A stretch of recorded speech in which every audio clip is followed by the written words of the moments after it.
Hi everyone, welcome to my YouTube channel. Today I'll be showing you how to upgrade your regular old chocolate cake mix in an easy and affordable way. The first step is to preheat the oven to 350 degrees.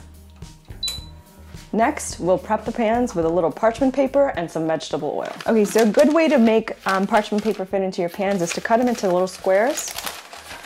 Put them inside your pan, like so, and then use the edge of your finger or your nail to line the bottom of the pan.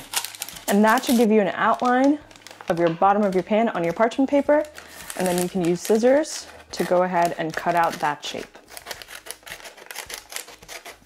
Okay, so now I've got my 3 parchment circles cut out for my 3 6-inch cake pans. And to make them stick and to make sure that the cake comes out well, take some vegetable oil, go ahead and spray the bottom of that pan as well as all of the sides generously, and add the parchment round to the bottom of the cake pan so it'll adhere.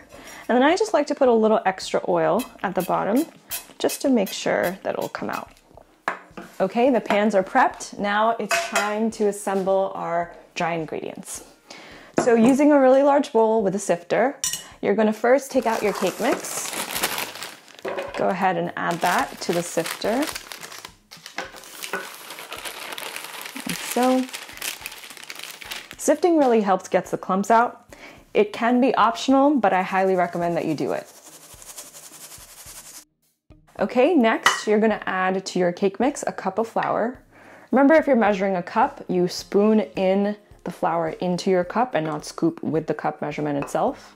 Next, you're going to add the cup of flour to the sifter and go ahead and sift that.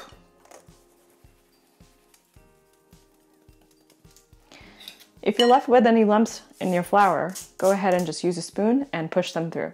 Next, you're going to add a cup of sugar. Go ahead and spoon that in as well.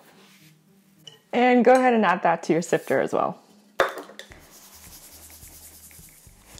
Next, to make it extra chocolatey, we'll be adding some cocoa powder.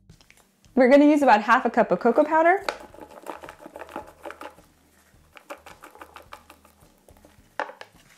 Again, it's really good to sift because, as you can see, the cocoa powder tends to have clumps. Now that our dry ingredients are sifted, it's time to add the wet ingredients to the dry ingredients. Okay, so it's time to add half a cup of melted butter. That's 1 stick. Okay, then you're going to add 1 cup of freshly brewed coffee. To that, you're going to add about a tablespoon of vanilla extract,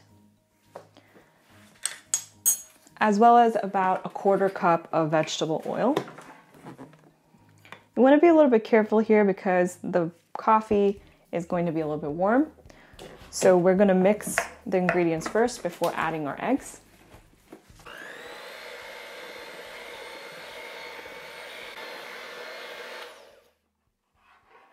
Okay, now that we've given it a quick mix with our first batch of wet ingredients, we can go ahead and add the eggs.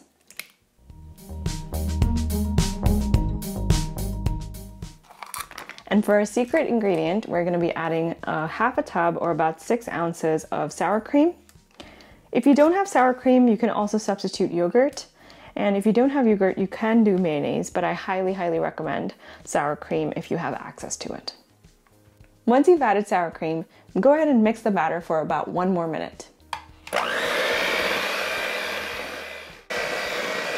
Okay, our batter is ready. Just make sure you scrape down the sides of the mold and give it one final mix. Now we're just going to go ahead and divide this batter evenly into our 3 cake pans. Okay, now that we've put our batter in our cake pans, we're just going to take a little spatula, and you can do this with a spoon too. You just want to slowly even out the batter so that the top of the cake comes out nice and flat.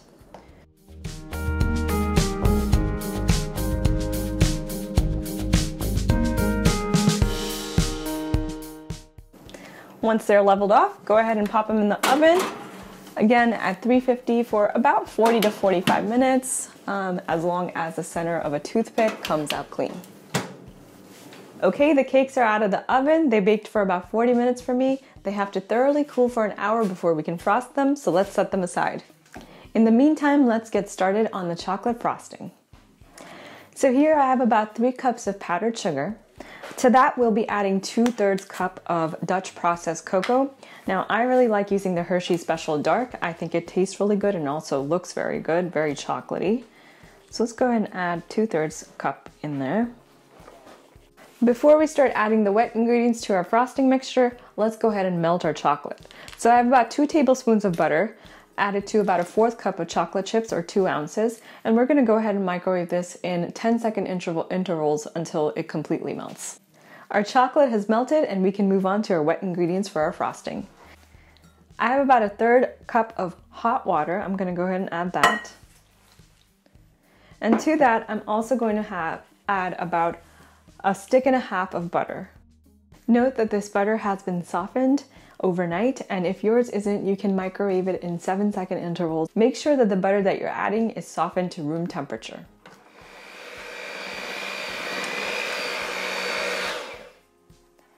Okay, so our ingredients have mixed, and the last ingredient that we're going to add is our wonderful melted chocolate.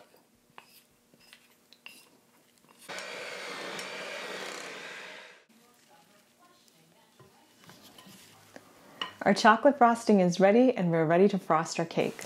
If you ever filled your cake pans like I did, you're going to have to cut the cake tops off. And you can do that just by using a flat serrated knife and running it along the length of the pan. So it's time to frost the cake. Now, these cakes can sometimes be a little tricky to come out of their pans. So if you need to, you can use a flat spatula like I have here and run it along the edges of your pan so the cake will come out more easily.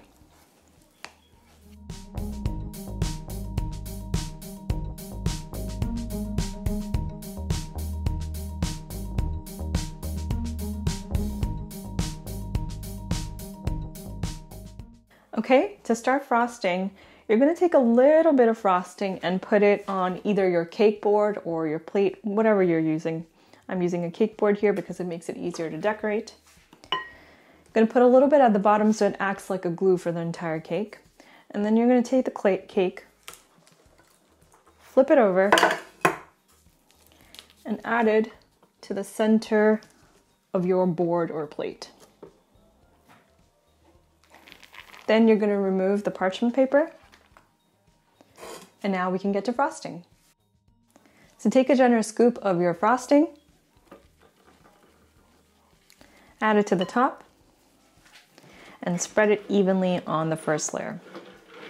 Really helps to have a cake turntable, but if you don't, you can just move the plate by your hands.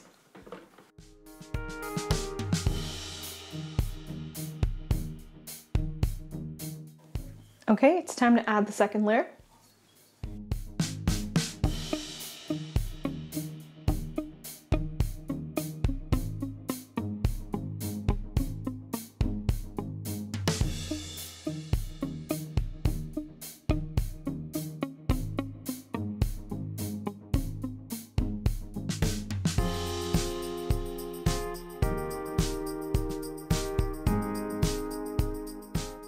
So I'm only going to do 2 layers today. You could keep going and add the 3rd layer. If you do that, stabilize it by putting a straw in the middle and keep on frosting.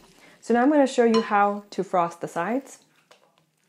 You're going to take a little bit of frosting and very slowly start evening it out on the sides, making sure to cover the seam where the 2 layers are meeting.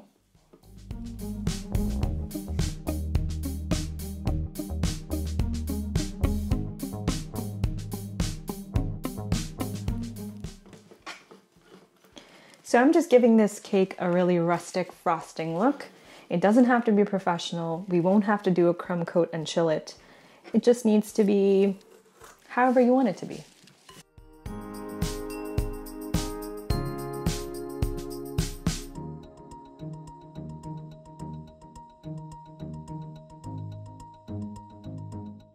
I'm just going to put a classic swirl on top of my chocolate cake using a large cake spatula.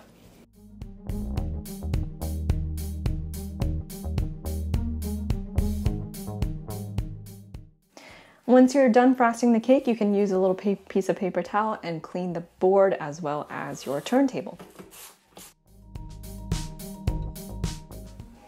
Now you can choose to decorate your final chocolate cake with sprinkles, shaved chocolate. Today I'm using some fresh edible pansies from my own garden. Here is a final look at my easy chocolate cake. I decided to add a few swirls on the side of the cake for the final look. You'll find the written recipe for this cake and other cakes in the video description below. For more cake videos like this one, subscribe to my YouTube channel and hit the like button or leave a comment. Go ahead and add about a half. Don't look at me. You're smiling. All right. Pause. Our chocolate has melted and we can go. No. Make sure before you add your butter. Make sure before you add your butter that it's been softened well enough. No, just. If you overfilled your pans like I did. What? Why?